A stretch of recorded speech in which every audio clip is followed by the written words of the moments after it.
Chapter 12.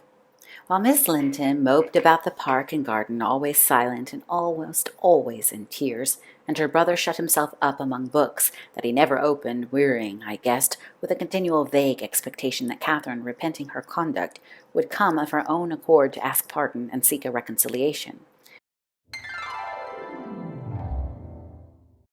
Are you enjoying this audiobook? Please take a moment to hit the subscribe button for more videos like this, and please hit the like button. Those two things make a big difference for this channel, and I appreciate every single like and subscription. Thank you so much. And she fasted pertinaciously, under the idea probably that at every meal Edgar was ready to choke for her absence, and pride alone held him from running to cast himself at her feet. I went about my household duties convinced that the Grange had but one sensible soul in its walls, and that lodged in my body. I wasted no condolences on Miss, nor any expostulations on my mistress, nor did I pay much attention to the sighs of my master, who yearned to hear his lady's name, since he might not hear her voice. I determined they should come about as they pleased for me, and though it was a tiresomely slow process, I began to rejoice at length in a faint dawn of its progress, as I thought at first. Mrs. Linton on the third day unbarred her door, and having finished the water in her pitcher and decanter, desired a renewed supply, and a basin of gruel, for she believed she was dying. That I set down as a speech meant for Edgar's ears. I believed no such thing, so I kept it to myself, and brought her some tea and dry toast. She ate and drank eagerly, and sank back on her pillow again, clenching her hands and groaning. "Oh, I will die," she exclaimed, "since no one cares anything about me. I wish I had not taken that." Then a good while after I heard her murmur, "No, I'll not die. He'd be glad. He does not love me at all. He would never miss me." "Did you want anything, ma'am?" I inquired, still preserving my external composure, in spite of her ghastly countenance and strange, exaggerated manner.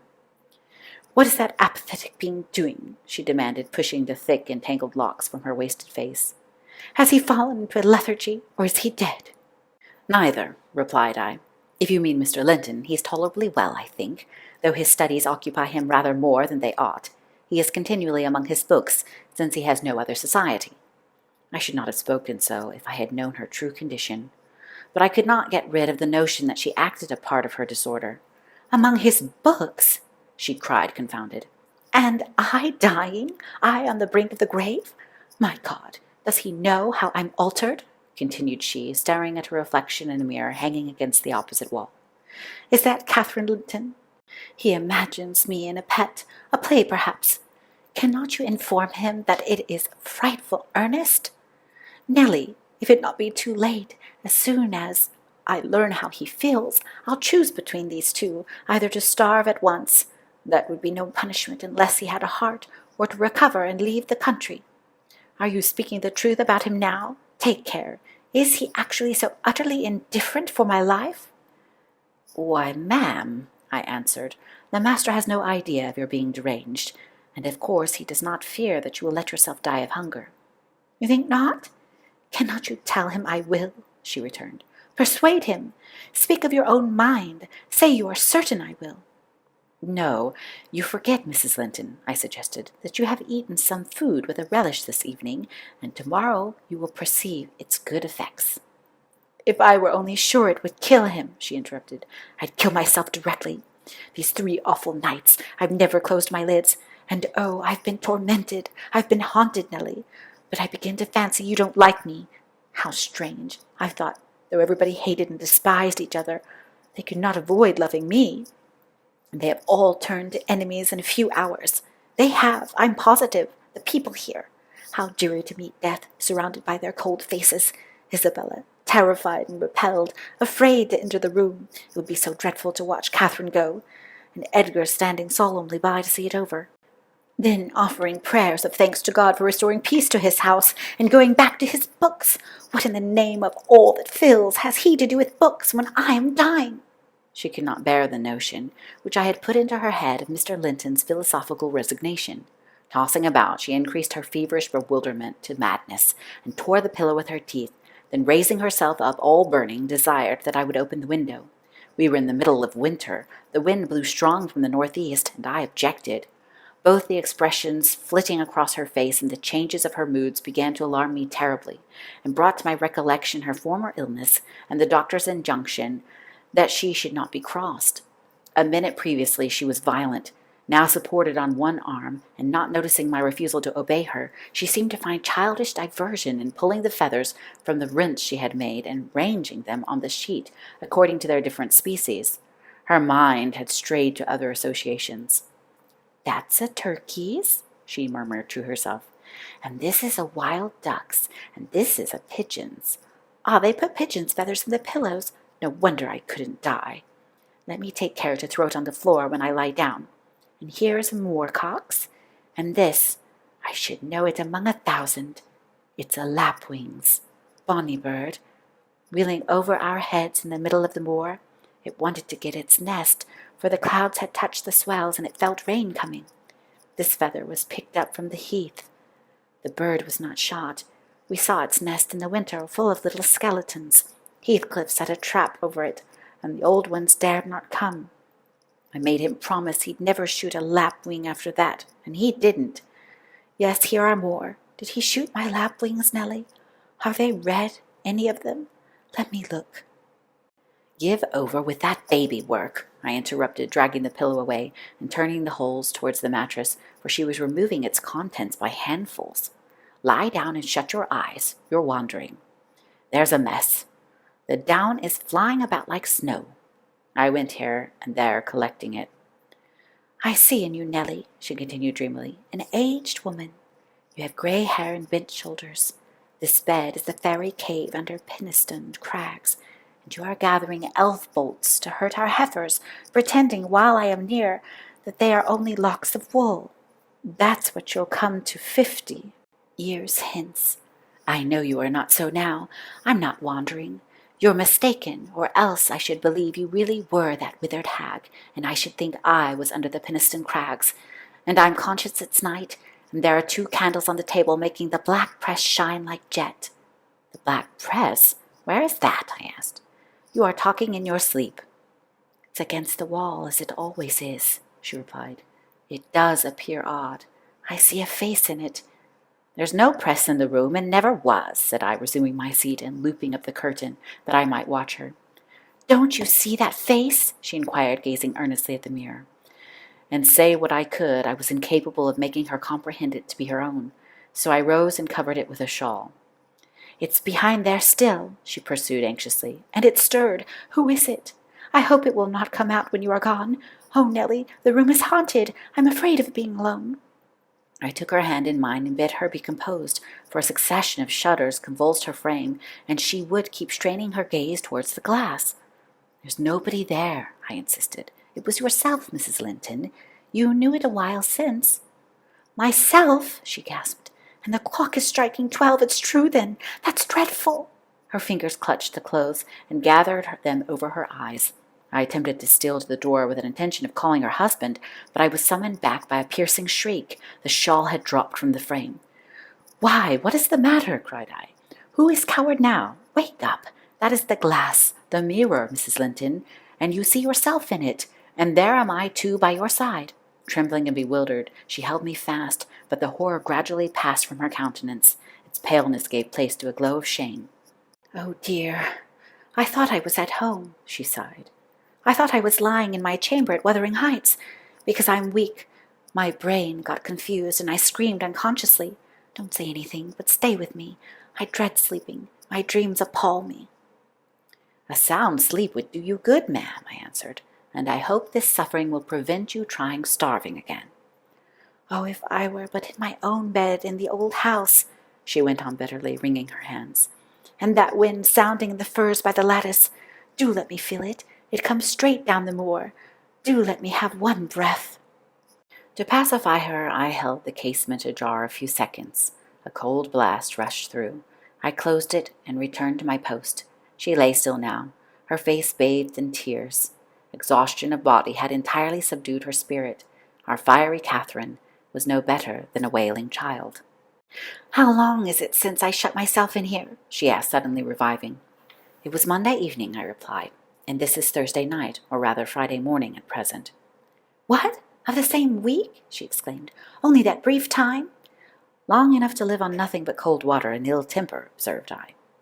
"Well, it seems a weary number of hours," she muttered doubtfully. "It must be more. I remember being in the parlor after they had quarreled, and Edgar being cruelly provoking, and me running into this room desperate. As soon as ever I had barred the door, utter blackness overwhelmed me, and I fell on the floor. I couldn't explain to Edgar how certain I felt of having a fit or going raging mad if he persisted in teasing me. I had no command of tongue or brain, and he did not guess my agony, perhaps. It barely left me sense to try to escape from him and his voice. Before I recovered sufficiently to see and hear, it began to be dawn, and Nellie, I'll tell you what I thought, and what has kept recurring and recurring till I feared for my reason. I thought as I lay there with my head against the table leg, and my eyes dimly discerning the grey square of the window, that I was enclosed in the oak-panelled bed at home, and my heart ached with some great grief, which just waking I could not recollect. I pondered, and worried myself to discover what it could be, and most strangely the whole last 7 years of my life grew a blank. I did not recall that they had been at all. I was a child.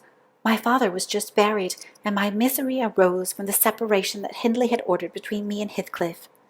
I was laid alone for the first time, and rousing from a dismal doze, after a night of weeping, I lifted my hand to push the panels aside. It struck the table-top. I swept it along the carpet, and then memory burst in. My late anguish was swallowed in a paroxysm of despair. I cannot say why I felt so wildly wretched. It must have been temporary derangement, for there is scarcely cause. But supposing at 12 years old, I had been wrenched from the heights in every early association, and my all in all, as Heathcliff was at that time, and been converted at a stroke into Mrs. Linton, the lady of Thrushcross Grange, and the wife of a stranger, an exile, and outcast thenceforth. From what had been my world, you may fancy a glimpse of the abyss where I grovelled. Shake your head as you will, Nellie, you have helped me unsettle me. You should have spoken to Edgar, indeed you should, and compelled him to leave me quiet. Oh, I'm burning. I wish I were out of doors. I wish I were a girl again, half savage and hardy and free, and laughing at injuries, not maddening under them. Why am I so changed? Why does my blood rush into a hell of tumult at a few words?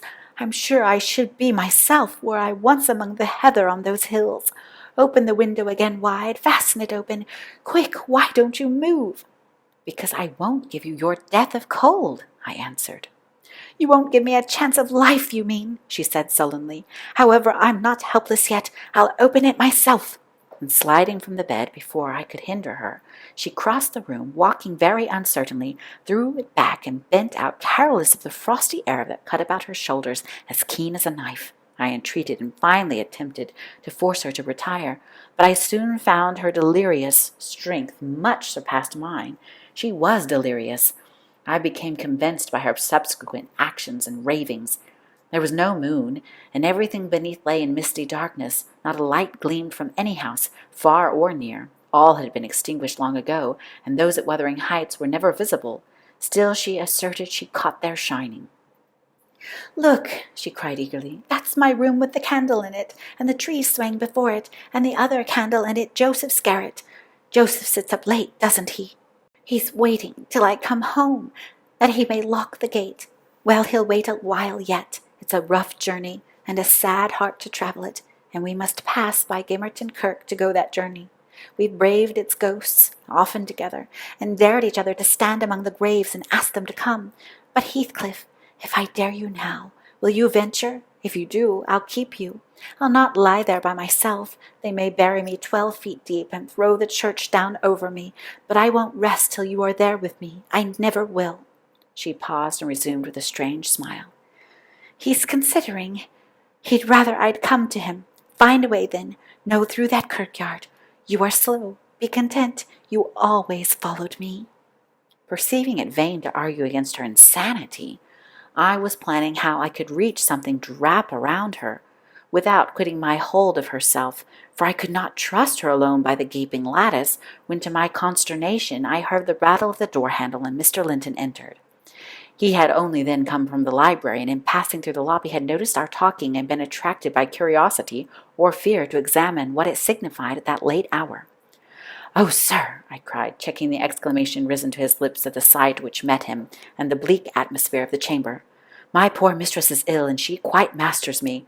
I cannot manage her at all. Pray come and persuade her to go to bed. Forget your anger, for she's hard to guide any way but her own." "Catherine ill?" he said, hastening to us. "Shut the window, Ellen. Catherine, why?" He was silent. The haggardness of Mrs. Linton's appearance smote him speechless, and he could only glance from her to me in horrified astonishment. "She's been fretting here," I continued, "and eating scarcely anything, and never complaining. She would have met none of us till this evening, and so we couldn't inform you of her state, as we were not aware of it ourselves. But it is nothing." I felt I uttered my explanations awkwardly. The master frowned. "It is nothing, is it, Ellen Dean?" he said sternly. "You shall account more clearly for keeping me ignorant of this." And he took his wife in his arms and looked at her with anguish. At first she gave him no glance of recognition. He was invisible to her abstracted gaze. The delirium was not fixed, however. Having weaned her eyes from contemplating the outer darkness, by degrees she centered her attention on him and discovered who it was that held her. "Ah, you are come, are you, Edgar Linton?" she said with angry animation. "You are one of those things that are ever found when least wanted, and when you are wanted, never. I suppose you shall have plenty of lamentations now. I see we shall. But they can't keep me from my narrow home out yonder, my resting place, where I'm bound before spring is over. There it is, not among the Lintons, mind, under the chapel roof, but in the open air with a headstone, and you may please yourself whether you go to them or come to me." "Catherine, what have you done?" commenced the master. "Am I nothing to you any more? Do you love that wretch, Heath?" "Hush!" cried Mrs. Linton. "Hush this moment. You mention that name, and I end the matter instantly by a spring from the window. What you touch at present you may have, but my soul will be on that hilltop before you lay hands on me again. I don't want you, Edgar. I'm past wanting you. Return to your books. I'm glad you possess a consolation, for all you had in me is gone." "Her mind wanders, sir," I interposed. "She has been talking nonsense the whole evening, but let her have quiet and proper attendance, and she'll rally. Hereafter we must be cautious how we vex her." "I desire no further advice from you," answered Mr. Linton. "You knew your mistress's nature, and you encouraged me to harass her, and not to give me one hint of how she has been these 3 days. It was heartless. Months of sickness could not cause such a change." I began to defend myself, thinking it too bad to be blamed for another's wicked waywardness. "I knew Mrs. Linton's nature to be headstrong and domineering," cried I. "But I didn't know that you wished to foster her fierce temper. I didn't know that to humor her I should wink at Mr. Heathcliff. I performed the duty of a faithful servant in telling you, and I have got a faithful servant's wages. Well, it will teach me to be careful next time. Next time you may gather your intelligence for yourself." "The next time you bring a tale to me, you shall quit my service, Ellen Dean," he replied. "You'd rather hear nothing about it, I suppose, then, Mr. Linton," said I. "Heathcliff has your permission to come a-courting to Miss, and drop in at every opportunity your absence offers, on purpose to poison the mistress against you?" Confused as Catherine was, her wits were alert at applying our conversation. "Ah, Nellie has played traitor!" she exclaimed passionately. "Nellie is my hidden enemy, you witch! So you would seek elf-bolts to hurt us. Let me go, and I'll make her rue. I'll make her howl a recantation." A maniac's fury kindled under her brows. She struggled desperately to disengage herself from Linton's arms.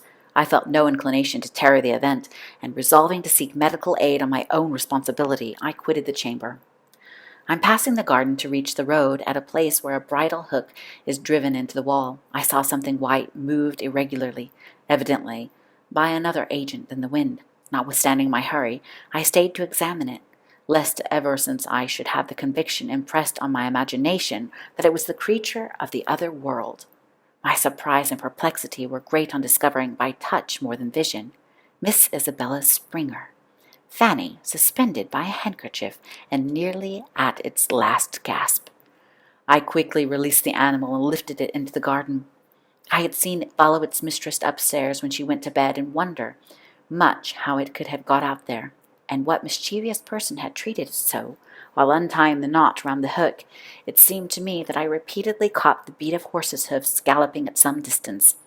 But there were such a number of things to occupy my reflections that I hardly gave the circumstance a thought. though it was a strange sound in that place at 2 o'clock in the morning. Mr. Kenneth was fortunately just issuing from his house to see a patient in the village as I came up the street, and my account of Catherine Linton's malady induced him to accompany me back immediately. He was a plain, rough man, and he made no scruple to speak his doubts of her surviving the second attack, unless she were more submissive to his directions than she had shown herself before. "Nellie Dean," said he, "I can't help fancying there's an extra cause for this. What has there been to do at the Grange? We've odd reports up here. A stout, hearty lass like Catherine does not fall ill for a trifle, and that sort of people should not either. It's hard work bringing them through fevers and such things. How did it begin?" "The master will inform you," I answered, "but you are acquainted with the Earnshaw's violent dispositions, and Mrs. Linton caps them all. I may say this, it commenced in a quarrel. She was struck during a tempest of passion with a kind of fit. That's her account, at least, for she flew off in the height of it and locked herself up. Afterwards she refused to eat, and now she alternately raves and remains in a half-dream, knowing those about her, but having her mind filled with all sorts of strange ideas and illusions." "Mr. Linton will be sorry," observed Kenneth interrogatively. "Sorry? He'll break his heart should anything happen," I replied. "Don't alarm him more than necessary." "Well, I told him to beware," said my companion, "and he must bide the consequence of neglecting my warning. Hasn't he been intimate with Mr. Heathcliff lately?" "Heathcliff frequently visits at the Grange," answered I, "though more on the strength of the mistress having known him when a boy than because the master likes his company. At present he's discharged from the trouble of calling, owing to some presumptuous aspirations after Miss Linton, which he manifested. I hardly think he'll be taken in again." "And does Miss Linton turn a cold shoulder on him?" was the doctor's next question. "I'm not in her confidence," returned I, reluctant to continue the subject. "No, she's a sly one," he remarked, shaking his head. "She keeps her own counsel, but she's a real little fool. I have it from good authority that last night, and a pretty night it was, she and Heathcliff were walking in the plantation at the back of your house above 2 hours, and he pressed her not to go in again, but just mount his horse and ride away with him. My informant said she could only put him off by pledging her word of honor to be prepared on their first meeting after that. When it was to be he didn't hear, but you urged Mr. Linton to look sharp." This news filled me with fresh fears. I outstripped Kenneth and ran most of the way back. The little dog was yelping in the garden yet. I spared a minute to open the gate for it, but instead of going to the house door, it coursed up and down snuffing the grass, and would have escaped to the road had I not seized it and conveyed it in with me. On ascending to Isabella's room, my suspicions were confirmed. It was empty. Had I been a few hours sooner, Mrs. Linton's illness might have arrested her rash step. But what could be done now? There was a bare possibility of overtaking them if pursued instantly. I could not pursue them, however, and I dared not rouse the family and fill the place with confusion, still less unfold in business to my master, absorbed as he was in his present calamity, and having no heart to spare for a second grief. I saw nothing for it but to hold my tongue, and suffer matters to take their course, and Kenneth being arrived, I went with a badly composed countenance to announce him. Catherine lay in a troubled sleep. Her husband had succeeded in soothing the excess of frenzy. He now hung over her pillow, watching every shade and every change of her painfully expressive features. The doctor, on examining the case for himself, spoke hopefully to him of having a more favorable termination if we could only preserve around her perfect and constant tranquillity. To me, he signified the threatening danger was not so much death as permanent alienation of intellect. I did not close my eyes that night, nor did Mr. Linton. Indeed, we never went to bed, and the servants were all up long before the usual hour, moving through the house with stealthy tread and exchanging whispers as they encountered each other in their vocations. Every one was active but Miss Isabella, and they began to remark how sound she slept. Her brother, too, asked if she had risen, and seemed impatient for her presence, and hurt that she showed so little anxiety for her sister-in-law. I trembled lest he should send me to call her, but I was spared the pain of being the first proclaimant of her flight.